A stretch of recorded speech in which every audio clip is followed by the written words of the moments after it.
এখন আমরা নহুম ভাববাদীর পুস্তকের 1 অধ্যায় পাঠ করছি। আপন শত্রুদের প্রতি ঈশ্বরের ন্যায় বিচার।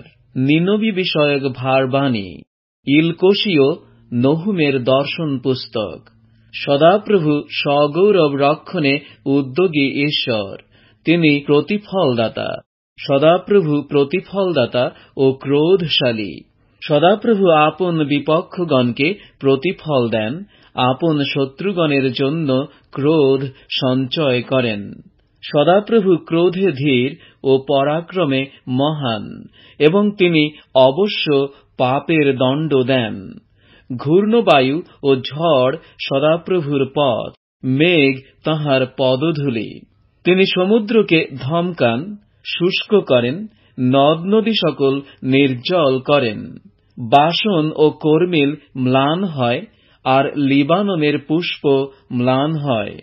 তাঁহার ভয়ে পর্বতগণ কাঁপে, উপপর্বতগণ গলিয়া যায়, এবং তাঁহার সম্মুখ হইতে পৃথিবী, জগৎ ও তন্নিবাসী সকলে উঠিয়া যায়। তাঁহার ক্রোধের সম্মুখে কে দাঁড়াইতে পারে? তাঁহার কোপের প্রদাহে কে তিষ্ঠিতে পারে? তাঁহার ক্রোধ অগ্নির ন্যায় সেচিত হয়, তাঁহার দ্বারা শৈলগণ ফাটিয়া যায়। সদাপ্রভু মঙ্গলস্বরূপ, সংকটের দিনে তিনি দুর্গ, আর যাহারা তাঁহার শরণ লয় তিনি তাহাদিগকে জানেন। কিন্তু তিনি প্লাবনকারী বন্যা দ্বারা সেই স্থান সংহার করিবেন, এবং আপন শত্রুগণকে অন্ধকারে তাড়াইয়া দিবেন। তোমরা সদাপ্রভুর বিরুদ্ধে কি চিন্তা করিতেছ? তিনি একেবারে শেষ করিবেন, দ্বিতীয়বার সংকট উপস্থিত হইবে না। কেননা জড়িত কণ্টকের ন্যায় ও মদ্যপানে আর্দ্র হইলেও তাহারা শুষ্ক খড়ের ন্যায় নিঃশেষে অগ্নিভক্ষিত হইবে। হে নিনবী, একজন তোমা হইতে উৎপন্ন হইয়াছে, যে সদাপ্রভুর বিরুদ্ধে কুকল্পনা করিতেছে, যে পাষণ্ডতার মন্ত্রণা দেয়। সদাপ্রভু এই কথা কহেন, পূর্ণ শক্তি ও বহু সংখ্যক হইলেও তাহারা অমনি ছিন্ন হইবে, এবং রাজা অতীত হইবে। হে জিহুদা, আমি তোমাকে নত করিয়াছি, আর নত করিব না। এক্ষণে আমি তোমার স্কন্ধ হইতে তাহার জোয়ালি ভাঙিব, ও তোমার বন্ধন ছেদন করিব। আর হে নিনবী, তোমার বিষয়ে সদাপ্রভু এই আজ্ঞা করিলেন, তোমার নামীয় বীজ আর উপ্ত হইবে না। আমি তোমার দেবালয় হইতে খোদিত ও ছাঁচে ঢালা প্রতিমা উচ্ছিন্ন করিব। আমি তোমার কবর প্রস্তুত করিব, কেননা তুমি পামর। দেখো, পর্বতগণের উপরে তাহারই চরণ, যে সুসমাচার প্রচার করে, শান্তি ঘোষণা করে। হে জিহুদা, তুমি আপন পর্ব সকল পালন করো, আপন মানত সকল পূর্ণ করো, কেননা পাষণ্ড আর তোমার মধ্যে যাতায়াত করিবে না, সে সর্বতভাবে উচ্ছিন্ন হইল।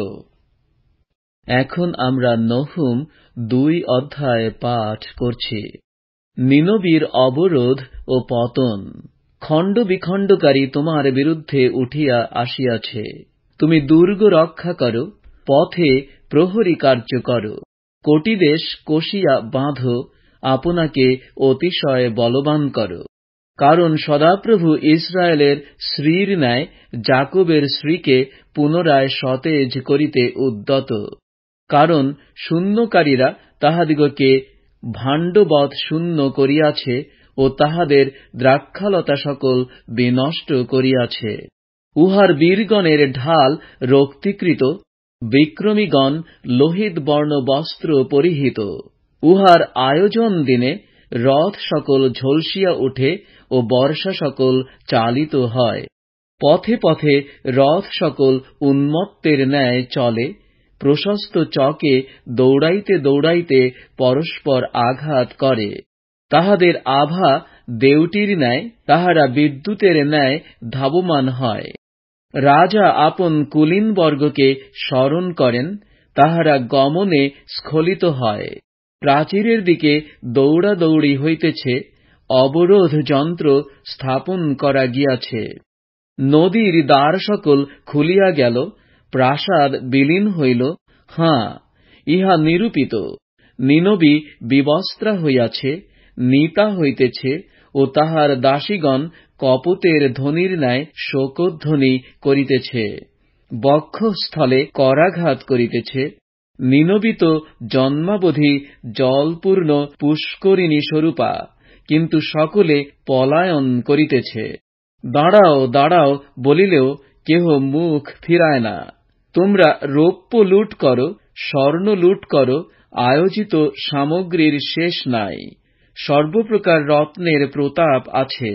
সে শূন্য, শূন্যীকৃত ও উৎসন্ন, আর হৃদয় গলিত ও জানুতে জানুতে ঠেকাঠেকি হইল। এবং সকলের কোটিদেশে অঙ্গগ্রহ ও মনুষ্যমাত্রের মুখ কালিমাযুক্ত। কোথায় সেই সিংহগণের গর্ত, যুবাকেশরীদের সেই ভোজনস্থান, যে স্থানে সিংহ, সিংহী ও সিংহ শাবক বিহার করিত? ভয় দেখাইবার কেহ ছিল না। সিংহ আপন শাবকদের জন্য যথেষ্ট পশু বিদীর্ণ করিত, আপন সিংহীদের জন্য অনেকের গলা চাপিয়া মারিত, আপন গুহা সকল হৃত পশুতে ও গহ্বর সকল বিদীর্ণ পশুতে পরিপূর্ণ করিত। দেখো, আমি তোমার বিপক্ষ, ইহা বাহিনীগণের সদাপ্রভু কহেন। আমি তোমার রথসমূহ দগ্ধ করিয়া ধূমে লীন করিব, এবং খড়গ তোমার যুবা কেশরীদিগকে গ্রাস করিবে। হাঁ, আমি পৃথিবী হইতে তোমার লুটদ্রব্য উচ্ছিন্ন করিব, এবং তোমার দূতগণের রব আর শোনা যাইবে না। এখন আমরা নহুম 3 অধ্যায় পাঠ করছি। ধিক ওই রক্তপাতী নগরকে, সে একেবারে মিথ্যায় ও দৌরাত্মে পরিপূর্ণ।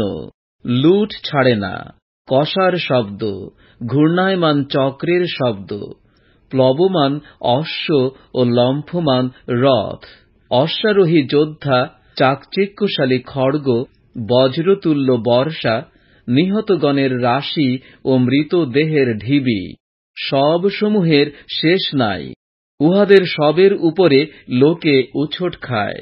ইহার কারণ সেই পরমা সুন্দরী বেশ্যার বেশ্যাক্রিয়ার বাহুল্য। সেই প্রধান মায়াবিনী আপন বেশ্যাক্রিয়াতে জাতিদিগকে ও আপন মায়াতে গোষ্ঠীদিগকে বিক্রয় করে। বাহিনীগণের সদাপ্রভু বলেন, দেখো, আমি তোমার বিপক্ষ, আমি তোমার বস্ত্রের অঞ্চল তুলিয়া তোমার মুখের উপরে টানিয়া দিব। জাতিগণকে তোমার উলঙ্গতা ও নানা রাজ্যের লোকদিগকে তোমার লজ্জা দেখাইব। আমি তোমার উপরে জঞ্জাল নিক্ষেপ করিয়া তোমাকে বিরূপ করিব ও কৌতুকাস্পদ বলিয়া স্থাপন করিব। তাই যে কেহ তোমাকে দেখিবে, সে তোমার নিকট হইতে পলায়ন করিবে, আর বলিবে, নিনবী উৎসন্ন হইল, তাহার বিষয়ে কে বিলাপ করিবে? আমি কোথায় গিয়া তোমার জন্য সান্ত্বনাকারীদের অন্বেষণ করিব? নো আমন হইতে তুমি কি শ্রেষ্ঠ? সে তো নদীগণের মধ্যে সুখাসিনা ও চারিদিকে জলবেষ্টিতা ছিল। জলনিধি তাহার পরিখা, সমুদ্র তাহার প্রাচীর ছিল। কুশ ও মিশর তাহার বলস্বরূপ, তাহা অসীম। পুট ও লুবীয়গণ তাহার সহকারী ছিল। তথাপি সেও নির্বাসিতা হইল, বন্দীদশার দেশে গেল।